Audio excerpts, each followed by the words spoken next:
Hello welcome to Aligarh वालों। ये सलमान भाई की शॉप पर थे जीवनगढ़ में। सलमान भाई की शॉप पर हम विजिट कर चुके हैं। सलमान भाई से पूछते हैं क्या ऑफर में लेकर आ चुके हैं। सलमान भाई जो ये हुडी है इसके रेट बताएंगे, कितने रुपए की हुडी है ये? 200 रुपए का रेट है भाई हुडी का भाई। देखो गाइस, ये फर वाली हुडी है, सिर्फ ओनली फॉर 150 रुपए में है। दूसरा आर्टिकल दिखाएंगे सलमान भाई। देखिए भाई, देखें गाइस, ये भी 200 रुपए की है।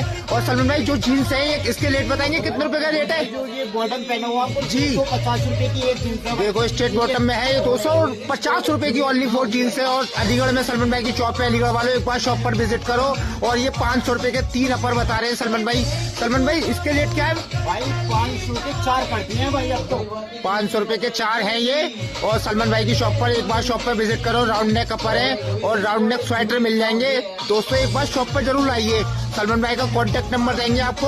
और सलमान भाई के पास कॉल करें, लाइक करें, कमेंट करें, फॉलो करें। एक बार शॉप पे आओ। ये 500 रुपए के 4 स्वेटर है और 250 रुपए की